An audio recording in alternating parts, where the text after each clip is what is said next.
Recording in progress. Hey. All right, thanks everyone. We'll get started today with Dylan Larkin. Please let us know if you'd like to ask a question. Start with Wings St. James. Dylan, can you take us through what you saw happen in the opener? The whole game, or? No, just your what with the hit and your reaction. Yeah, it was an unfortunate play. I think the whole thing. I really felt Joseph could have let up, and I felt the time that I kind of cut him off to the puck, that he had a long enough time to see my numbers and make a different decision, and I felt some force, check from behind, and it wasn't called, and that's hockey. That's what we deal with. You play the game, and it just wasn't called, and I think at that moment, I know Blash talked about everything that happened, and it was a tough 6-7 months. I talked about it all summer with you guys, and I think I had some tough nights, and I wanted to do something about it so bad, and there's so much anger, and my buddies asked me to golf all summer. I couldn't go golfing. I couldn't go on boats. It just, I don't want to have a sob story. That went through my head quickly. Maybe I thought about, what if something happens? I'm going to do something about it. But I can't act like that. I can't lash out like that. I really can't. The 1-game suspension was I think warranted, and I can't. I think hits like that happen. You got to do something different to try and fight him or whatever. But I think it was too aggressive, and I kind of lost my cool for a split second. But I was very much disappointed in myself after, and disappointed for the team, and but I also think enough is enough. I been through some tough times, and I just felt that. I felt a pain, and immediately thought, here we go again, and I got up and I reacted, and I'll deal with the punishment. I dealt with the punishment, and I'm very much ready to move on. Did you ever get an explanation or talk to the league about the nothing call on Ben back in April, or?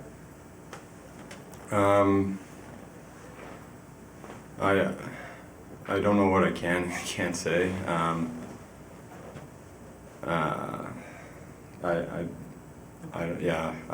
There was. I know there was no call. There was a conversation, but I don't. Yeah. Lastly, just when you couldn't practice Friday, I mean, were you? I guess how relieved are you that you were able to practice today? That there wasn't anything more serious. Yeah, I'm very relieved. Very relieved. It wasn't anything serious, and served my suspension, and ready to get back out there tomorrow night. Thank you. Thanks. Ansar Khan. You don't. Were you upset that Joseph didn't get disciplined at all? I just,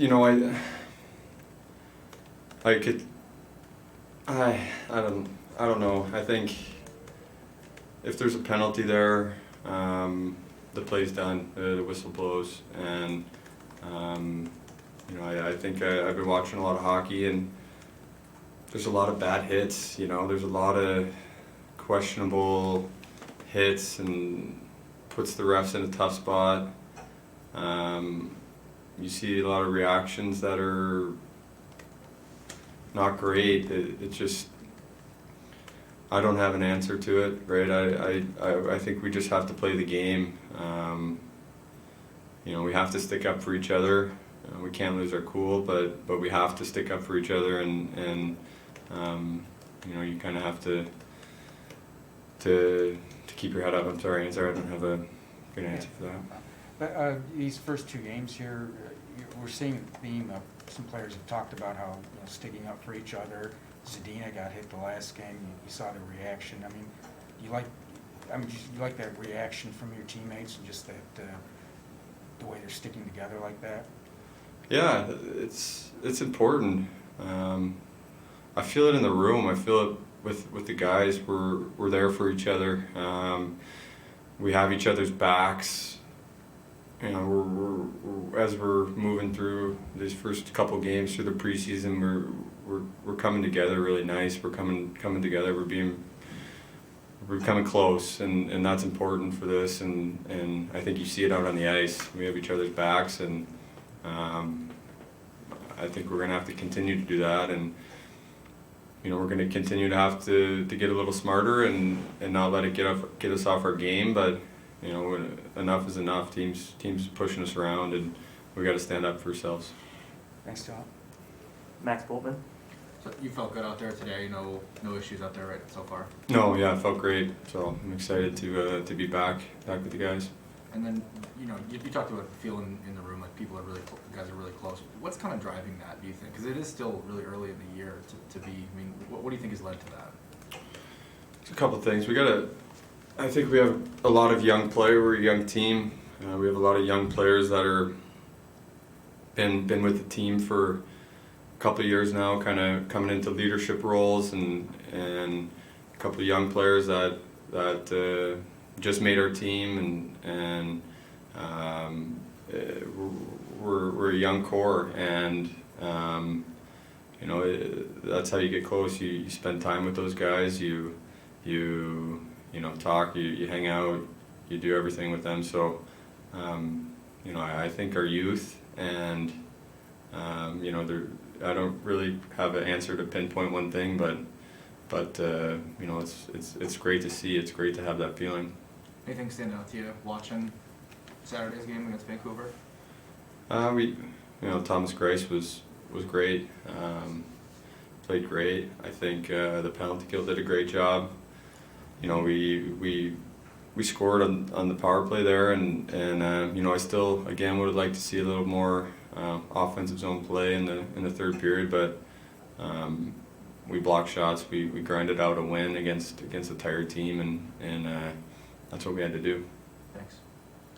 Ted Colpin. Hey, did Ben or Joseph reach out to you at all? Yeah, Mathieu Joseph reached out to me. We texted back and forth, so that was nice. I think he apologized, I apologized, and I said let's put it in the past, and that's what I'd really like to do with all this. Do you think? I mean, you alluded before. I mean, you just want to see a lot of guys just have a lot more respect for each other on the ice, basically. I mean, it does seem like some guys are getting hit in some really dangerous situations or something like that along the boards. Ted, I don't have an answer for that.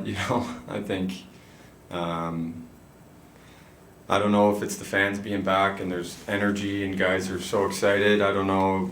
I don't think it's a respect thing. I think guys play the game hard. I think there's some guys you got to watch out for, but I don't have a good answer for that, Ted. I'm sorry. Thanks, Dylan. Thank you. Sean Shapiro. When an event like that happens, we, media, fans, everyone talks about it. I'm curious, as someone who's involved with it, do other guys around the league text you? What's the kind of the reaction when you're involved in something like that, and when you're waiting, it announced to you there's going to be a call and everything like that? Do you get other guys around the league reach out to you? I'm curious, just as what the player landscape is like when you're in the middle of something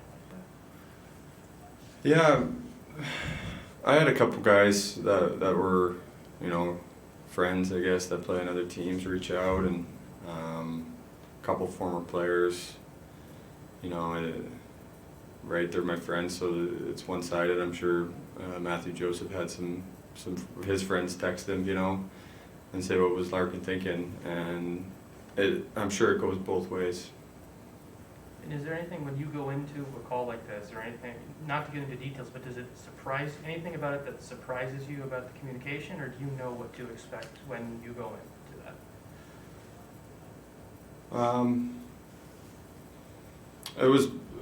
It was my first one. I had no idea what to expect. I hope it's my last one, and you know, I think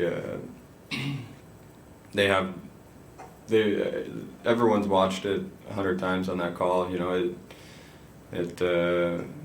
everyone has their idea about it, and you know, you just deal with it. You deal with what happened and move on.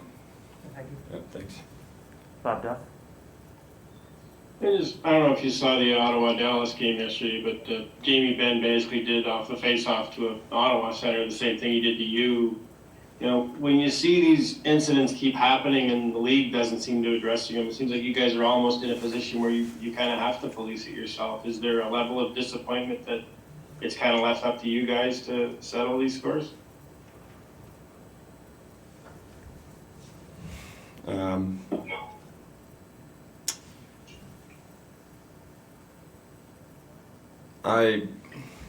I think with that I don't know. I can't really put something out there for you, Bob. I think it's dangerous. It's dangerous play. You know, guys get hurt. I got hurt, so I think everyone's on board, right? Something has to happen where there's more respect, or there's a call, or a new penalty. I don't know, but that's all I got. Thanks. Yeah. Last question, Kevin Allen. Hey Dylan, if I could just change the subject a little bit, I wanted to talk a little bit about the offense. I mean, last season, in only about a third of your games were you guys able to get 3 or more goals. And, you know, I know it's a small sample size, but when you look at your team this year, it seems like something is happening. It looks far more dangerous. Looks like there's more opportunities. You guys look like you're more in charge with the puck. Is it as simple as, you know, you had a lot of injuries last year and the power play looks a little better, or is it more complex than that? Is there a lot more going on here? I think it's pretty simple with, you know, the acquisitions. We got more skilled up front. We got more skilled on the back end with puck movers and guys that can skate. You know, guys are able to make plays, and you know, we're deeper with Suter and Rass and you know, and getting Burt back from injury. That's like getting a new player. We only had him for 9 games last year, and Fabs is healthy, so having everyone healthy is huge, and you see, I expect even more so that, you know, lines continue to build chemistry, and you know, players get more comfortable with the systems. New players get more comfortable with the systems, and it's going to take our team to you know, the next level that we're trying to get to. Do you have like a percentage in mind that you'd like to see for your power play? I mean, last year you guys were down 11%. That's obviously not anywhere near where you wanted to be, but, you know, as captain, what would you like to see that team inch up to, or just, you know, even in general terms, what do you want out of the power play? I think every team goes, or every power play unit, you know, you want to be right at 20% there, and you know, Alex talks about that a lot, not too much, but he knows that's our goal. And for me, I think, you know, we got to build our power play into that momentum. You know, if we don't score, it's momentum for the next shift and the next power play, and then when we get a power play late in the game and it's a tie game or a 1-goal game, that's when we capitalize, and that's what good power play units do, and good teams do, and it helps the team win. Thanks, Dylan. Okay. Thanks, Kevin. Thanks, everyone. Be back shortly with Coach Blashill. Thank you, guys. Thanks, Tom. Dylan, when you sign, do you spell out your entire name? No.